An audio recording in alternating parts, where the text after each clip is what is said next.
Welcome back to The Narrative. I'm your storyteller, Callistra Farrier, of the Five Islands University of the West Indies Five Islands campus, getting ready for its annual Artificial Intelligence Conference. Joining me on the program now is Curtis Charles. He's the Director of Academic Affairs at UWI's Five Island campus in Antigua, to talk to me about the annual AI conference, which is taking place from July 8 to 10. Welcome to the program, sir. Thank you so much. Thanks for having me. All right. Let's start with telling me a little bit about the idea behind this conference. I know that artificial intelligence is a big conversation now for various reasons in the world. What's the idea behind your conference? Well, first of all, the campus started in 2019, and 2019 was the midst of the fourth industrial revolution, which is characterized by artificial intelligence, machine learning, sensors. And when we started the campus with the School of Health and Behavioral Sciences, the School of Business and Management, and the School of Humanities and Education, that's how the campus started. I came to the campus in 2020 straight from Microsoft. And when I came to develop the academic enterprise, I thought that the school had nothing to do with the fourth industrial revolution. And I think it's important to know when you were born. So I was then asked to develop the School of Science, Computing, and Artificial Intelligence, the only one of its kind in the Caribbean and Latin America. And one of our goals for that school was to eventually have a conference. So we started planning the conference a year ago, and this is sort of the outgrowth of the conference.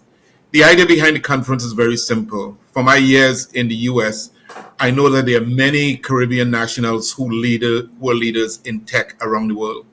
So the idea was, could we bring them together and talk about how we reimagine the digital transformation of the Caribbean in an age of AI and the fifth industrial revolution? That was the genesis of the conference. How important is AI to the region and to educators? I know I'm just back from China, where, I mean, they're doing a lot with artificial intelligence in the area of news production. It was amazing to see what was happening there, and we hopefully we can move forward to that point here in Grenada. And but how important is it to the region and educators? I mean, AI is very important. I mean, up to yesterday, it's a good thing that you mentioned China. Yesterday, the Prime Minister Brown arranged a meeting for me to meet with the ambassador of China, because I know that China is doing such tremendous work in AI that we needed to have China around the table and hear what some of the researchers are working on. I mean, China has pledged that by 2030, they would be the leader in artificial intelligence around the world, ahead of the United States. So it's important to have them around the table. Look, I think artificial intelligence is the poor man's equalizer. It really acts as a force multiplier for economic development. It also acts as a force multiplier for education. I know at many universities that's banning ChatGPT, which is the first major large language model. I think that's short-sighted. As long as we focus on students cheating, we're not going to focus on the potential of the technology. I believe that in every aspect, whether it's climate change, sustainable agriculture, fighting crime, education, artificial intelligence puts us at an advantage to basically be much more inclined to be successful in those areas by using it as a tool. And those are some of the topics that we're going to be talking about at the conference, whether it's using artificial intelligence to increase and improve our tourism that we depend on, or whether it's using artificial intelligence for national security or for maritime or for the blue economy. Those are topics that we will be focusing on at the conference. So it's extremely important. Some of the key partners who are presenting at the conference. You mentioned China at the table. Who else? What other powerhouses are you bringing in as assets for the conference? Well, it was really important that we bring in some of the large tech companies. So, for example, Google is going to be there. The head of Google Africa is going to be there at actually the agriculture and sustainable panel. We have the vice president of artificial intelligence and automation of IBM Research, who is also Caribbean, is going to be there. We have the vice president of artificial intelligence and machine learning for GlaxoSmithKline, which is one of the large drug companies, again, Caribbean national. We have the director of research for Meta and Facebook in Europe is going to be at the table, again, Caribbean. We also have the associate provost of Harvard that's also going to be a keynote speaker. And then, we have Microsoft representative there as well. It's going to be on panels. So for us, it was really important that we bring in those Caribbean leaders who are key major companies, like I said, because what we really want to do is to build capacity in the Caribbean. They work with large companies, and by us networking with them and developing relationships, it expands our university and expands our capability as well. So it's really important that we bring in those people who are named companies. Now, AI, that's like everything that can be used for good, can be used for bad. This is a fair talk about banning chat GPT in some places because of the possibility of cheating. But also there are other concerns and other fears about AI and it being used by the black hats for other kinds of activities, for fraud and defrauding people and that kind of thing. How do you get around that? And there's also the concern about, this desensitization of AI so that people can be caught up in scams and schemes because it's also being used in the good arena as well. So gullible people may think, well, okay, fine, and get caught. How do you make that difference and explain to people that AI really can be a force for good and for pushing mankind's evolution and development forward the next level? Well, I wasn't born as yet. I'm just going to do this in jest initially. But when the automobile was created, the man on the donkey cart said the automobile wouldn't be successful. And there's always going to be those that said that there's bad with the technology. Look, there are serious issues that we have to deal with AI. Among them, basically, for us in the Caribbean and for Black folks, it's bias, right? And one of the reasons why we are trying to build an army of data scientists and computer scientists coming out of Five Islands campus is because we need them developing the technologies. If you look at face recognition, most people who develop face recognition using artificial intelligence are white, right? So their inherent bias is that Black folks create crime or do crime. So the biasness is something that we have to think about. The ethics of AI is something that we have to work on as well. Having a data policy throughout the Caribbean rather than having a data policy in every Caribbean country is something that we need to lead on as well. But there are aspects of bad in everything, and I think we have to be vigilant in terms of stamping out where we see. But we cannot be the police of artificial intelligence. I tell my university that I lead for University of West Indies. I'm the lead for the generative AI for good research cluster. And that's what we look at. We look at how could we use AI for good? And we're looking at healthcare right now. We're looking at some, there's one young lady we're working with right now. She's an OBGYN, young Jamaican, and her goal is to stamp out cervical cancer among women.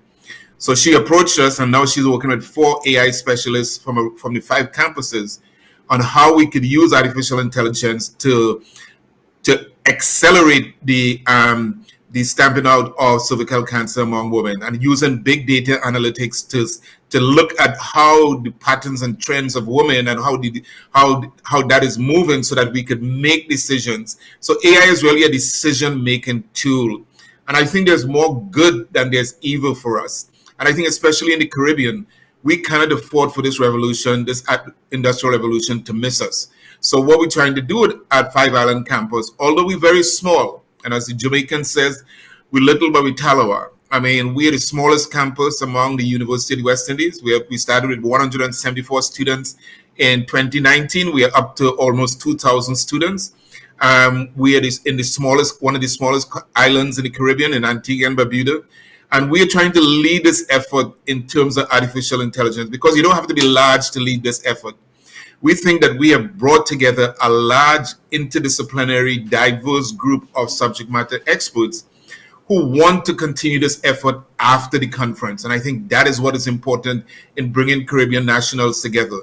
They're interested in continuing this work after, in terms of transforming our region in the age of AI and the 5th Industrial Revolution. And so, and then what can the region look forward to after the conference?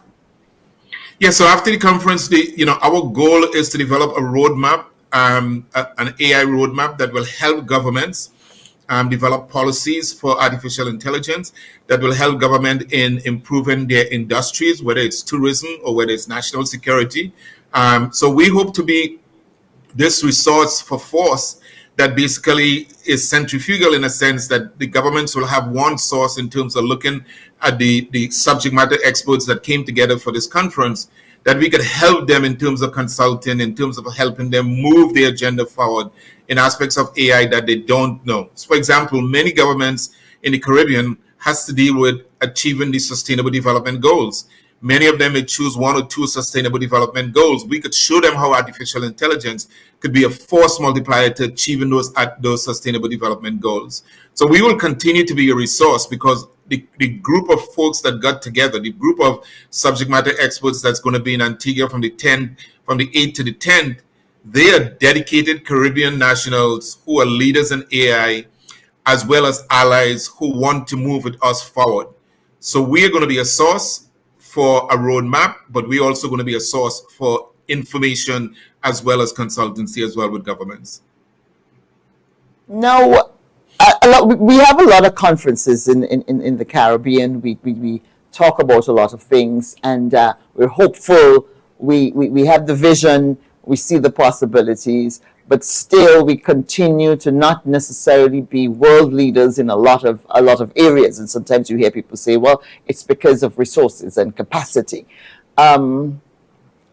Does AI in itself help us to get past hurdles like that? Is this something we can fly with just by its nature, that no matter how small we are and lacking in capacity and resources, the nature of it will give us that? Because you talk about force multiplier a lot. Is it? Yeah. Well, let me give you a typical example, and then I'll come back to the Caribbean. Google is one of the largest tech companies in the world. When ChatGPT came out, they just hit Google upside down without knowing where they came from, right? They started with two graduates from a university in Canada, created a large language model. Google was caught off guarded, and that's what happens when you're small. When you're small, you have the ability to be agile. So it really doesn't mean that you need to be large. So if we look at an example and we extrapolate from it, what we're looking at is the will. So there has to be government will, right? So tech evolution within the Caribbean and tech innovation doesn't happen by academic alone. So that is why in this conference, on most of the panels, we have the triple helix of government, industry, and academic on almost all our panels. The next thing we have done is to align each panel with the sustainable development goals, so that we make sure that we're in line in helping the governments achieve those. But this is an opportunity for us to be leaders. This is an opportunity for the Caribbean to lead in areas where we have been dependent. I'll give you an example. At Five Island campus, I just designed with some of my colleagues in Trinidad as well as Antigua, one of the first generative pharmacy programs. What is generative pharmacy? Generative pharmacy is the ability of using artificial intelligence to create drugs.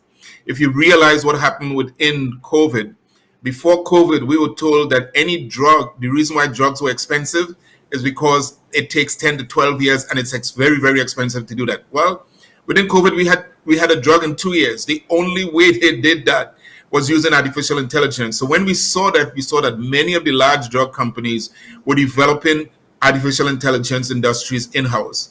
So we want to be able to lead. We don't want with the next COVID or the next pandemic that we are dependent on the first world countries, quote unquote, for vaccines. We want to make sure that we could create our own vaccines.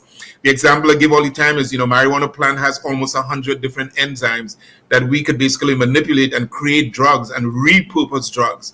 The ability to use artificial intelligence to create our own drug industry is an example of how the Caribbean could lead in this area and how they could leapfrog. Look, there are many subject matter experts in the diaspora that's waiting to join this effort. And we hope that we are just a catalyst for having that happen.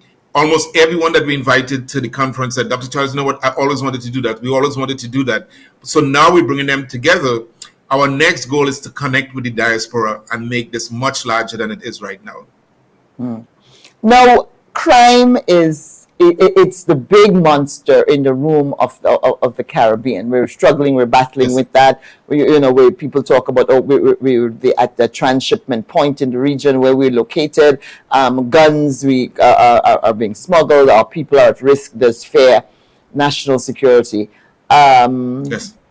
People may say we should be talking, we should be bringing resources together now to talk about this big, great threat that's facing our people of the region, but you're having an AI conference.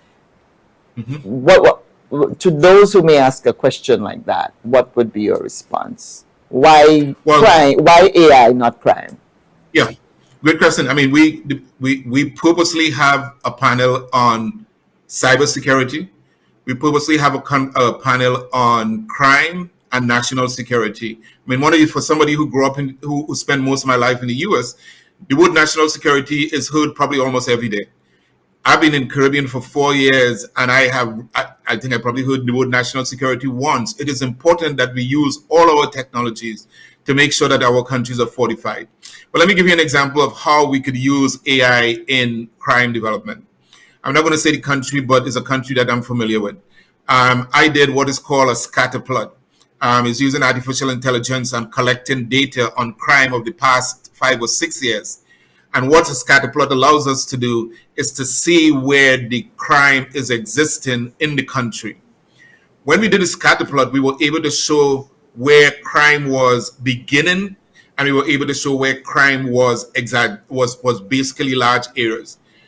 What that does for a police force is that the police force now have a visual view of how to handle those crimes.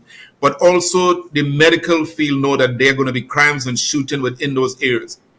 But more importantly is that those crime doesn't just start with a cluster of many. It starts small. So the ability to use artificial intelligence and machine learning to predict where the next crime spot is going to be and preemptively preempt that before it begins is how we use artificial intelligence. So there's a whole different list of algorithms that we could use to address crime within the Caribbean, and we're going to address those with some of the subject matter experts at the conference on the 8th and the 8th to the 10th. So AI Great is question. a powerful tool in fighting, dealing with a problem we have where we complain about resources. Because another thing we complain about is resources. We don't necessarily have the resources to go after the well-organized criminals as well as we should in some of the islands. So it offers a solution there. Just by its nature, it offers a solution there. It offers a great tool to deal with the problem. Because really AI is not a magic bullet, right? AI is just like, if you think about when we were moving to the calculator, I mean, everybody was doing everything by hand, but the calculator became a tool that helped you. AI is a calculator on steroids, right? And it basically allows you to accelerate the pattern. Let me look at it this way. When you think about artificial intelligence, you can't do artificial intelligence without data, right? And one of the things we haven't done in the Caribbean is to collect a lot of data. But the data out there exists. It may not be in the form that we wanted. What artificial intelligence is based on collecting large amounts of data and then looking at the patterns and trends of the data and then make decisions. If I could give a simple example of artificial intelligence. When the first computer was being built, the engineer became tired that day and decided that he's going to create a game of checkers. So he played the computer, he won, he played the computer, he won, he played the computer, he won. Then he left around 5 o'clock and he went home. Came back the next day, started playing the computer. What happened? He played the computer, and what do you think happened? He lost. He lost. Why did he lose? Because the computer had learned the game. And there is artificial intelligence. No, that's correct. Because when the computer was losing, the computer was looking at all his moves. When he went home, the computer had the ability to then multiply all those moves and see the patterns and the trends to basically see where he is. You went to China. Let me tell you, everything that's happening in China right now is a result of an event that happened in 2016. In 2016, and I'm sure if you went to China, you probably know the game Go. If you don't, if anybody doesn't know Go, you need to go and download it and play it. Go is like sacrilegious to Chinese. It's how they train strategists and how they train people to be disciplined. So in 2016, China challenged Google for a match in Go. When they had no inclination that I was going to lose, right? Everybody thought that, well, there's no way we could beat, there was no way the company that could beat us. So Google did what is called DeepMind. So Google then had a session called DeepMind, and DeepMind is a generation. The reason we have generative AI is because of what happened in 2016. So in 2016, when he played the computer, he lost to the computer 5-1. Xi Jinping, months after, made a declaration at an international gathering that by 2025, China is going to be on par with the United States when it comes to artificial intelligence. And by 2030, they're going to surpass the United States. That's because of what they did in 2016. Fast forward ahead of that, you may remember that IBM had a computer that beat Jeopardy. It beat Jeopardy and nothing happened. Nobody did anything. But China made a decision in 2016 that they're going to aggregate and accelerate everything in artificial intelligence. So the reason I'm saying that is because this is not something that's ahead of us. This is not something that's beyond our reach. If China is accelerating its force in artificial intelligence, what do you think is going to happen in all those countries where China have a major presence? In Antigua, probably in your country, in Trinidad, in Africa, they're going to export those artificial intelligence technologies there, and then you're going to have machines running people. We don't want that. What we want is our population to understand this technology so that they could use it as a force for good. Machines running people. Machines running people. I mean, so that that takes me back to that movie with Arnold Schwarzenegger. Was it with Arnold Schwarzenegger? Anyhow, that movie where the robots took over. You had me scared there for a minute. Yeah, but think about it, right? I mean, to me, anything I see on television, I know it's happening in a lab somewhere.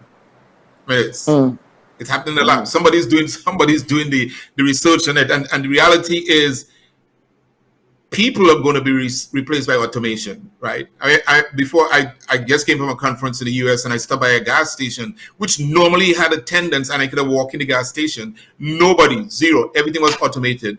All the machines that you would buy food is outside. You could drive up, put in your money, and drive off. The reality is that we are going to lose, as human beings, we're going to lose jobs to automation and AI. But that's a wonderful opportunity for universities to retrain the population.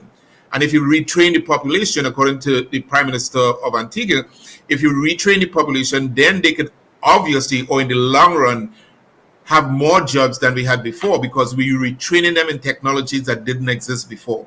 So it is really important. I happen to think for our university and many universities, we should be leaders in retraining the population, because we know people are going to be replaced. In government agencies or in private agencies, whether you have a lifelong learning center or whether they're taking credits, they should be beginning to retrain people right now, because it is inevitable that you're going to be replaced.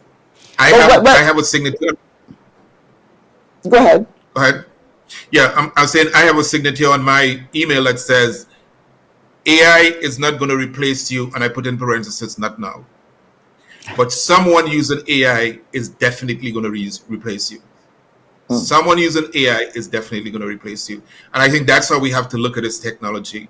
We have to embrace the technology, learn the technology, use it for good, and understand that, like everything else, people are going to use it for bad as well. And we have to guard against those things. What type of information you give when you download a file? If you give your home address, know that you're giving the information that somebody could hack you. If you don't want to download, don't download. But nothing is free. Everything you download, you give somebody access to your personal life. Providing it's just one big data collection. It's all the data is going somewhere. And so as you talk about retraining, and the primary schools of the Caribbean come into mind.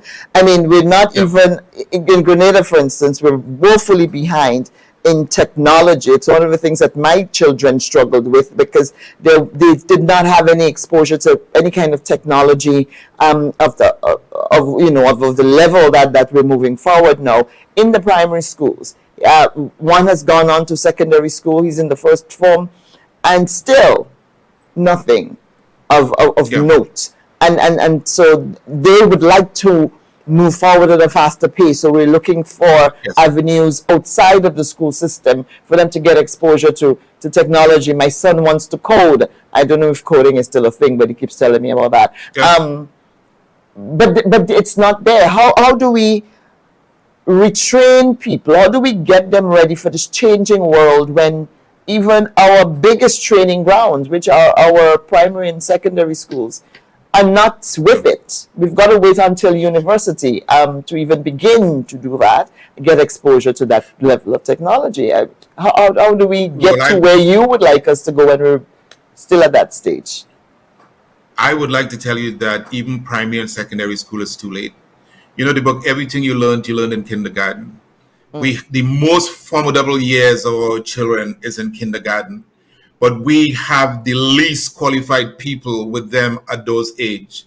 We need to make sure that first we look at professionalizing kindergarten teaching and daycare facility, because you might say, okay, well, I had to work, so I dropped my kid off by the nanny, miss so and so, but that child is learning. And the more and the earlier we expose our children to these technologies, the better. Let me just give you a simple example. In computer science, for probably like the last 40 years, only 25% and less of the graduates each year are female.